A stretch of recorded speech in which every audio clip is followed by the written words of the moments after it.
उस पिटीशन में मैंने बहुत सारे प्रश्नों का जवाब करने की कोशिश किया है और आप लोगों के माध्यम से भी, कमेंट के माध्यम से भी जानना चाहता हूँ।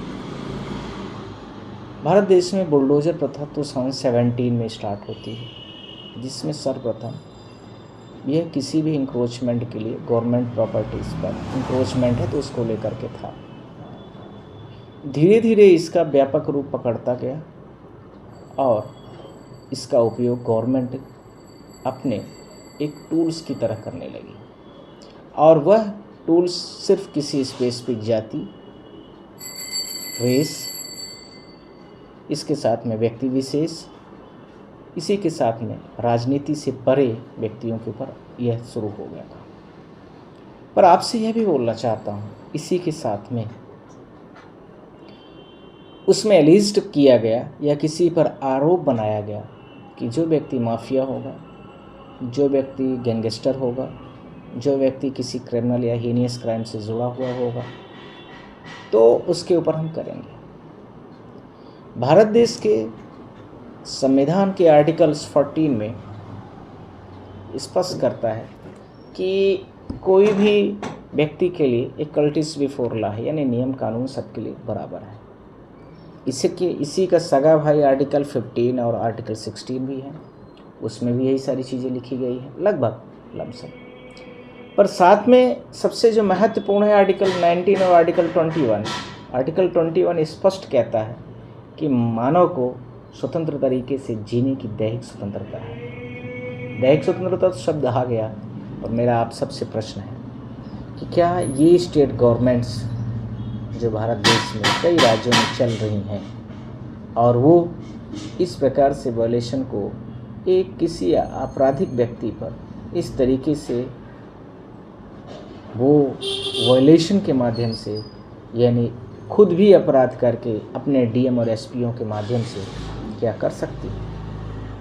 फिर प्रश्न उठता है कि हमारी सीआरपीसी और आईपीसी भारत देश के जो संविधान में है, जो किसी भी ऑफेंस का क्रिमिनल रजिस्टर्ड करते हो आईपीसी सेक्शंस है, सीआरपीसी सेक्शंस में जो क्रिमिनल केसेस चल रहे हैं, यानी ट्रायल की प्रोसीडिंग पूरी सीआरपीसी में होती है, तो क्या उस दौरान पर ये सारी चीज़ों को कर सकते हैं?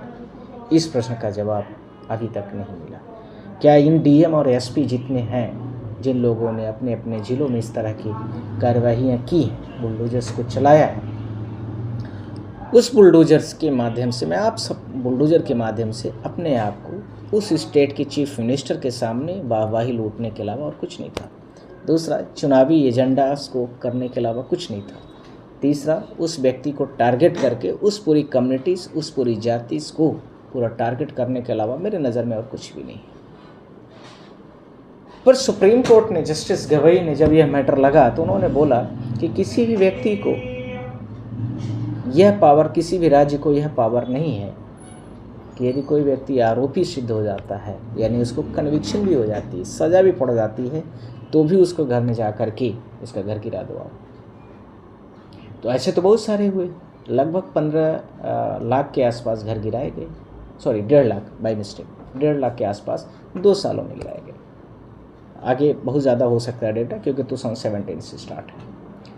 पर प्रश्न यह उठता है कि जो स्टेट गवर्नमेंट है, क्या इतनी बर्बर हो सकती है, या गवर्नमेंट को जो लोग रेगुलराइज कर रहे हैं वो इतने बर्बर हैं, या इतने दुस्साहसी तरीके से हो करके पूरे देश की जनता को पीड़ित करना चाहते हैं? अब उसमें क्या, कोई भी माता पिता, पेरेंट्स, गार्जियन होता है, वो कभी नहीं अलाउ करता अपने बच्चे को कि वो गलत संगति में पड़े, बुरे संगति से गुजरे, उसके ऊपर गलत समाज का असर पड़े। हमेशा कोशिश करता है कि मैं जो रहा पर मेरे बच्चे अच्छे होने चाहिए, कितना भी गंदा पेरेंट्स हो, पर इतना नहीं, ये बात श्योर है, ये यूनिवर्सल ट्रूथ है। अब सवाल यह उठता है कि गवर्नमेंट इतना बर्बर तरीके से किसी भी एक्यूज्ड, आरोपी के व्यक्ति के घर के डिपेंडेंट्स कितने हैं उसके बारे में नहीं सोचती, उसके साथ में उसके पेरेंट्स, माता पिता जो हैं वो, उनके बारे में नहीं सोचती, यदि उसके घर में सीनियर सिटीजन्स वगैरह हैं उसके बारे में भी नहीं सोचती। साथ ही साथ में छोटे बच्चे, यदि मान लीजिए वो फैमिली वाला है तो बच्चे होंगे, जाहिर सी बात है, वाइफ होगी, उन सब के बारे में बिना सोचे हुए ये डीएम और एसपी जिन जिन जेलों की, क्योंकि कानूनी अधिकार उन्हीं के पास जिले का होता है। भारत देश के जिन जिन जिलों में हुआ, जिन जिन राज्यों में हुआ, उनके साथ में अभी तक में कोई एक्शन हुआ नहीं हुआ, नथिंग। क्या कहीं पर भी CRPC IPC में यह कहीं पर भी वर्डिक्ट है, जजमेंट्स है कि किसी भी व्यक्ति के, आरोपी का घर पुलिस और कलेक्टर के पास यह पावर है कि जाके वो तोड़ दे, गिरा दे? ये मुख्यमंत्री के आदेश देने से हो जाता है। मुख्यमंत्री क्या होता है इसमें? संविधान से बढ़ के न मुख्यमंत्री है, न प्रधानमंत्री है, न कलेक्टर, न SP है। मैं आप लोगों से कमेंट में भी चाहता हूँ कि क्या ये सही है। दूसरा नेक्स्ट पॉइंट इसी का।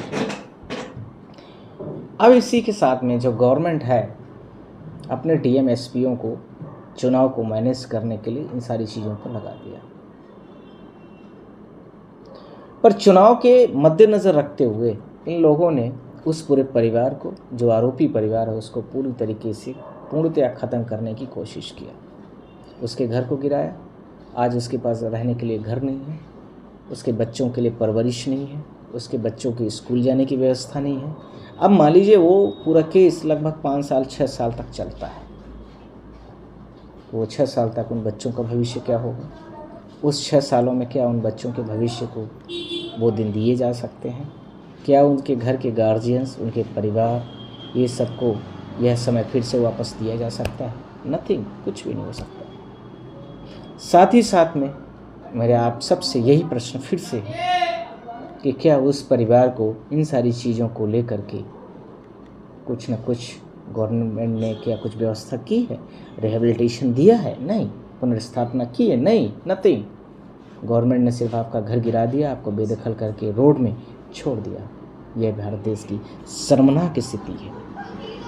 जिस देश का पूरे विश्व में डेमोक्रेसी वर्ल्ड की सबसे बड़ी मानी जाती थी, सॉफ्ट डेमोक्रेटिक कंट्री में हम रहते थे, सॉरी, आज उसकी इज्जत पूरे विश्व में किस लेवल पर है, आप सबसे कुछ छुपा नहीं है।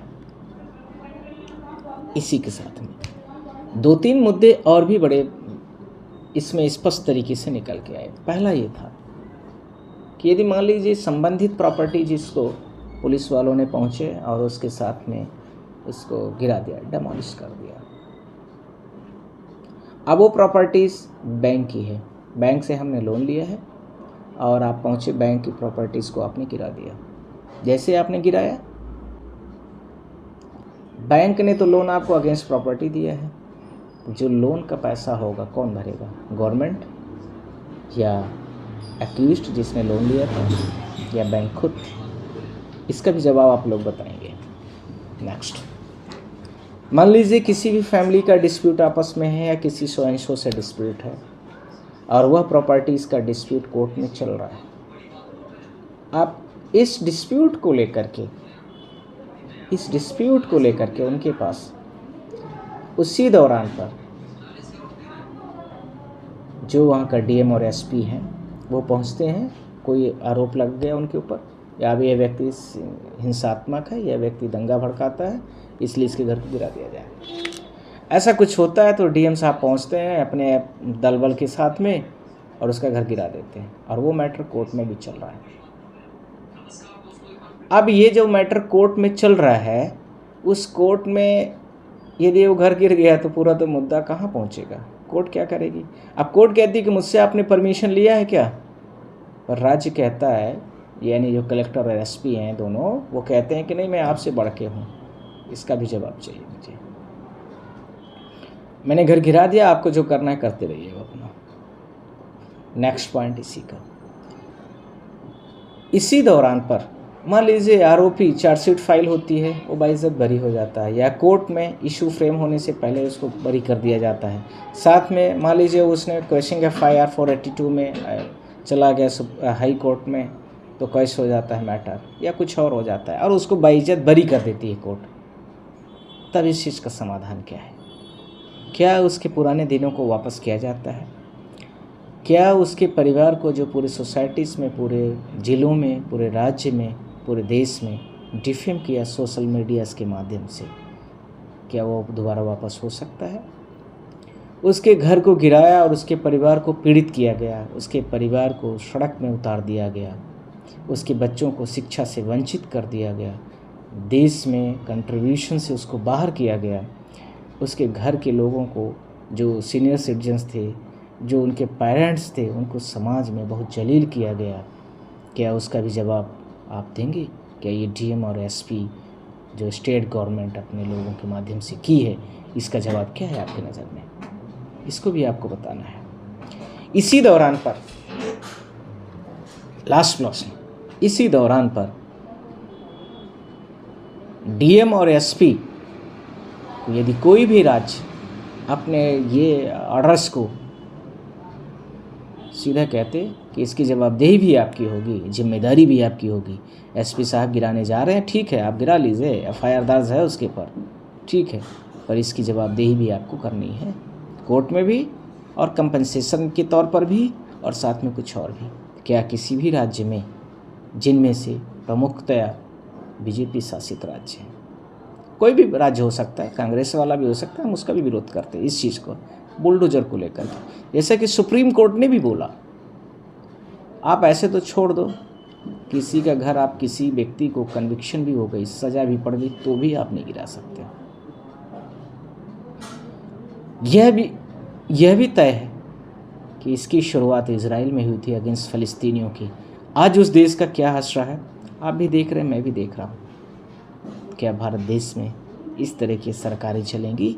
इस तरीके से सरकार पूरा अपना काम करती है, चुनाव जीतना चाहती हैं बस, और पूरा आप इनको कमा करके उनको पैसे दीजिए, और यदि उनका विरोध करेंगे तो इसी तरीके से क्रिमिनल ऑफेंस बना करके आपके घर को गिराया जाएगा, आपके परिवार को पीड़ित किया जाएगा, परेशान किया जाएगा, सोसाइटीज़ में जलील किया जाएगा, सोशल इंजीनियरिंग के माध्यम से उसको, पूरे परिवार को पूरा ख़त्म किया जाएगा। थैंक यू, शुक्रिया। इसका जवाब आपके माध्यम से मुझे ज़रूर चाहिए, कमेंट्स में आप बताएंगे। हम इसमें बहुत अच्छा कुछ करने जा रहे हैं देश के सामने, बहुत जल्दी होगा। थैंक यू, शुक्रिया।